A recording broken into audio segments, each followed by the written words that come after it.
Hello बच्चों, let's read the question. The question says the unit of rate and rate constant are same for a zero order reaction, first order reaction, second order reaction, third order reaction.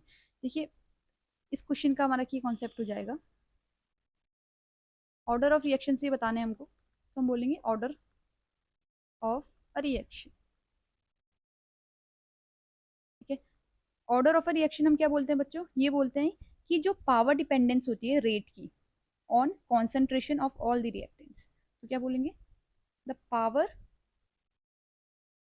Dependence of rate, इसमें जो भी reactants का concentration है उसमें, on the concentration of all reactants. ठीक है, अब हमको बोला गया है कि रेट और रेट कांस्टेंट के यूनिट्स किस में सेम है। अब हम स्टार्ट करते हैं जीरो ऑर्डर से। जीरो ऑर्डर में हमको क्या पता है बच्चों, वी नो दैट कि जो रेट होता है वो कॉन्सेंट्रेशन के पे तो डिपेंड ही नहीं करता रिएक्टेंट के, तो क्या लिखते हैं हम, आर इज इक्वल्स टू के। जैसे ये हमारा ए से बी जा रहा है, ए हमारा रिएक्टेंट हो गया, तो रिएक्टेंट की कॉन्सेंट्रेशन में डिपेंड नहीं करते, तो किसी की पावर में डिपेंड नहीं करते, तो जीरो हो जाता है। किसी की पावर जीरो लेते हैं तो वो क्या हो जाता है, वन हो जाता है, तो ये के हो गया। तो यहाँ से हम क्या बोलेंगे, जो रेट है हमारा, आर इज रेट, हमारा रेट हमारा के की इक्वल आ गया, रेट हमारा के की इक्वल आ गया। अब रेट क्या होता है हमारा, अगर हम वैसे बोलेंगे तो change in concentration upon time, ये बोलते हैं, राइट। तो क्या हो जाएगा यहाँ से, अगर इसकी यूनिट की बात करेंगे तो कॉन्सेंट्रेशन है, कॉन्सेंट्रेशन की यूनिट मोल पर लीटर होती है, मोल पर लीटर, और नीचे दिया हुआ है टाइम, तो टाइम की क्या हो जाएगी ऊपर आके, टाइम इनवर्स हो जाएगी, या फिर हम सेकंड इनवर्स लिख सकते हैं यहाँ पे। ठीक है, तो ये हमारी यूनिट हो गई रेट की भी और रेट कांस्टेंट की भी, क्योंकि इसमें आर और के दोनों इक्वल है, तो दोनों की यूनिट हो गई सेम। ये के हमारा क्या है, रेट कांस्टेंट। इस वाले केस में हमारा दोनों रेट और रेट कांस्टेंट की यूनिट जो है करेक्ट हो गई, तो हमारा आंसर है ऑप्शन ए। फिर भी हम बाकी ऑप्शन भी देख लेते हैं, बाकियों में क्यों नहीं हो रही है। अगर हम फर्स्ट ऑर्डर की बात करते हैं, फर्स्ट ऑर्डर की बात कर रही हूँ, अगेन मैं बोल रही हूँ ए से बी जा रहा है। ठीक है, इस केस में रेट जो होता है वो डिपेंड करता है, फर्स्ट ऑर्डर रिएक्शन है तो ए की power one, are equals to हो जाएगा के ए। ठीक है, अब क्या है, रेट अब हमने बोला है, अब देखो के और आर इक्वल नहीं है, मतलब अगर आप के को फाइंड करोगे अगर यहाँ से, फिर तो ये क्या हो जाएगा, आर अपॉन कॉन्सेंट्रेशन हो जाएगा। अब रेट का तो हमको पता है क्या होती है, रेट की यूनिट होती है हमारी मोल पर लीटर और टाइम इनवर्स।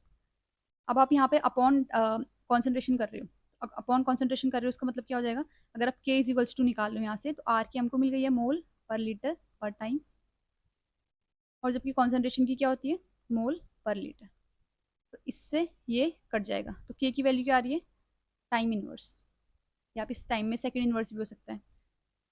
तो ये वाला जो ऑप्शन है हमारा, देखिए आर और के की यूनिट सेम नहीं आ रही, हमको सेम लेके आनी है, तो ये हो गया इनकरेक्ट।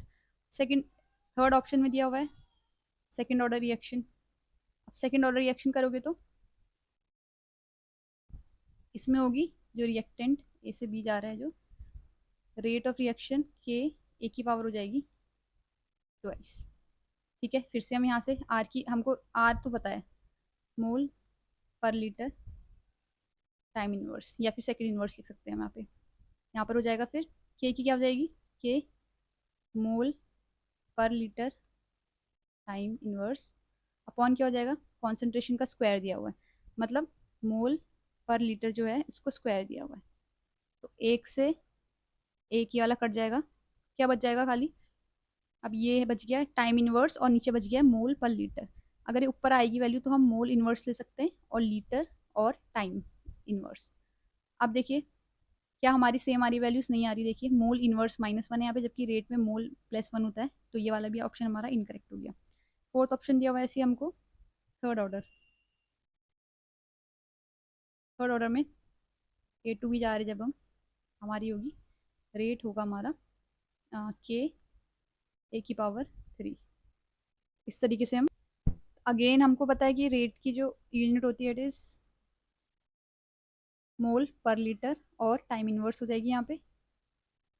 ओके, फिर से अगर आप की वैल्यू निकालो, देखो ये आर अपॉन ए क्यू हो जाएगी।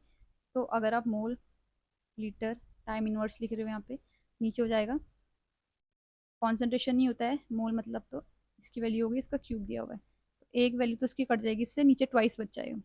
ट्वाइस बच जाएगा, इसका मतलब time -1 upon mole litre inverse twice. अब उसको ऊपर ले आएंगे तो क्या हो जाएगा, मोल -2 L +2 और टाइम -1।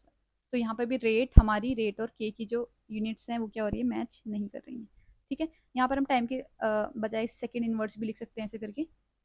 देखिए हमने देख लिया कहाँ पर सेम हो रही है, हमारी हो रही है ऑप्शन ए में सेम हो रही है। इसमें हम क्या बोल सकते हैं कि जो रेट ऑफ रिएक्शन है वो कांस्टेंट रहेगा, जबकि कॉन्सेंट्रेशन ऑफ रिएक्टेंट चेंज होगा तब भी। तो हम क्या बोल सकते हैं, क्योंकि डिपेंडिंग नहीं कर रहा है उसमें, rate of reaction remains constant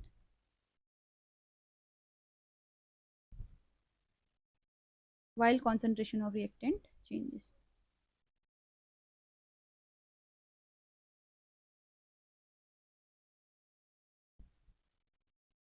Reactant changes.